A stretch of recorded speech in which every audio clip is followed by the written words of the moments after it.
एक गहरे जंगल के बीच एक आदिवासी औरत अपनी बकरियां चरा रही थी।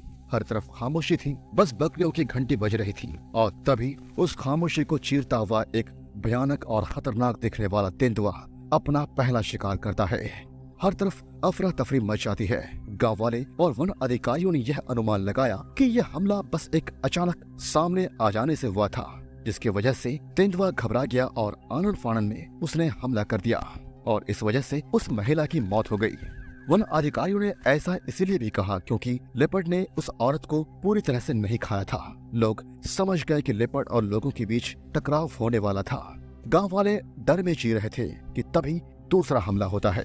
अगली सुबह एक बुजुर्ग आदमी जो खाखरा के पत्ते अपने बकरियों के लिए काट रहा था, लेपर्ड का नया शिकार बना। उसका कुछ हिस्सा खा लिया गया था। जैसे जैसे दिन बीत रहे थे, आदमखोर की दहशत बढ़ती जा रही थी। उस रात लेपर्ड ने एक और बुजुर्ग महिला गट्टूबाई गुजर को एक अकेली पहाड़ी पर बना घर से उठा लिया। घर वाले जब रात को ढूंढते हुए गए तो सिर्फ उसके नथ और खून से भीगे कपड़े मिले। अगले दिन उन्हें एक लाश मिली। सिर्फ उसका सर और कुछ छोटे हिस्सों के अलावा सब कुछ खत्म हो चुका था। गांव वाले समझ नहीं पा रहे थे कि अचानक तेंदुओं का हमला कैसे बढ़ गया और हर तरफ अफरा तफरी का माहौल कैसे पैदा हो गया। हालांकि तेंदुए का ऐसे गांव वालों पर हमला करना एक अजीब सी बात लगती है, लेकिन यह ह्यूमन वाइल्ड लाइफ कॉन्फ्लिक्ट का नया चैप्टर है। जंगल कम होते जा रहे हैं और लेपर्ड जैसे शिकारी जानवर अपने हंटिंग ग्राउंड्स खो रहे हैं। खेत और गांव उनके टेरिटरीज में शामिल होते जा रहे हैं और अब इंसान और लेपर्ड के बीच का यह संघर्ष रोज बढ़ता जा रहा है। लेपर्ड अपने बचने के चक्कर में अब इंसानों को शिकार बना रहे हैं। ये सिर्फ राजस्थान का नहीं, पूरे देश का मसला बन गया है। समय के साथ इंडिया में लेपर्ड्स के हमले बढ़ते जा रहे हैं और इसकी वजह सिर्फ ये नहीं कि जंगली जानवरों का नेचर वायलेंट है, उनका नेचुरल हैबिटेट कम हो रहा है क्योंकि जंगल की कटाई और ह्यूमन सेटलमेंट्स बढ़ रहे हैं। जानवरों के पास अब कोई और ऑप्शन नहीं बचा है, इसलिए वह अब इंसान के पास आ रहे हैं। इस कॉन्फ्लिक्ट को समझना जरूरी है क्योंकि आजकल सिर्फ राजस्थान या एक दो गांव की कहानी नहीं, ये हर उस जगह की कहानी है जहां जंगली जानवर और इंसानों के बीच का स्पेस कम होता जा रहा है। पर आप सोच रहे होंगे कि गांव वालों का गुस्सा कितना जायज है। अगर आप किसी अपने को इस तरह के हमलों में खो देते हैं तो आपका गुस्सा बिल्कुल जायज है। लोगों के साथ अब एक नई तस्वीर सामने आ रही है। वो अपने गांव में भी महफूज नहीं है। हर दिन एक नई हत्या, एक नया शिकार और फिर एक नई लाश। जब उन्होंने 5 साल की बच्ची की लाश देखी तो गांव वालों का गुस्सा हद पार कर गया। उनका एडमिनिस्ट्रेशन से जवाब मांगना बिल्कुल सही था क्योंकि कितनी और जान जाएगी जब तक कोई एक्शन नहीं लिया जाएगा। क्या ये ऐसा ही चलता रहेगा?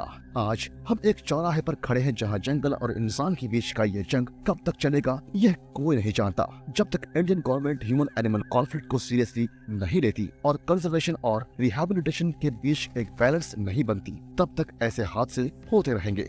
लेपर्ड जैसे एनिमल्स को प्रोटेक्टेड एरियाज में वापस लाना, उनके लिए हंटिंग ग्राउंड्स को वापस बनाना जरूरी है। गांव वालों की सुरक्षा भी उतनी ही जरूरी है जितना जानवरों का अपना हैबिटेट। पर इसका सॉल्यूशन क्या हो सकता है? इंडियन गवर्नमेंट को जरूरत है एक comprehensive wild life management plan की जो इंसान और जानवरों के बीच कॉन्फ्लिक्ट को कम करे। पिंजरे लगाना, लेपर्ड को मार गिराना सिर्फ टेम्पररी सॉल्यूशंस है। जंगलों को कंजर्व करना, इंसानों को वाइल्ड लाइफ से दूर रखना और जानवरों को उनके नेचुरल हैबिटेट में वापस भेजना, ये सभी स्टेप्स होंगे जो लंबी अवधि तक काम करेंगे। गांव वाले बढ़ते हादसे की वजह से परेशान तो थे ही कि तभी चौथे दिन लेपर्ड ने एक 5 साल की बच्ची पर हमला कर दिया। लोग इतना घबरा चुके थे कि वे गुस्से में वायलेंट हो रहे थे। गांव वालों ने वन विभाग को बुलाकर सर्च पार्टी बनाई और कुछ ही घंटों में बच्चे की लाश मिल गई। अब एडमिनिस्ट्रेशन पर था, उन्होंने दबाव बनाना शुरू कर दिया कि जल्दी से जल्दी लेपर्ड को पकड़ा जाए, नहीं तो वो जंगली जानवर को मारना शुरू कर देंगे।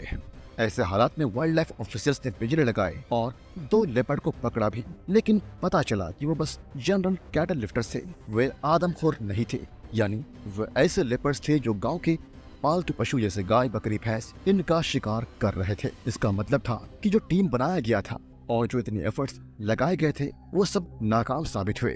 तभी 7वें दिन एक और हत्या होती है। एक लड़का जो बगुंडा के पास एक गांव में पानी की लाइन ठीक करने आया था, लेपर्ड का नया शिकार बना। फिर कुछ दिन बाद उदयपुर के पास एक मंदिर के पुजारी को लेपर्ड ने अपना निशाना बनाया। शाम के वक्त लोगों ने उसके चिल्लाने की आवाज सुनी और डंडे लेकर दौड़ पड़े, लेकिन लेपर्ड अपना शिकार के साथ गायब हो गया था।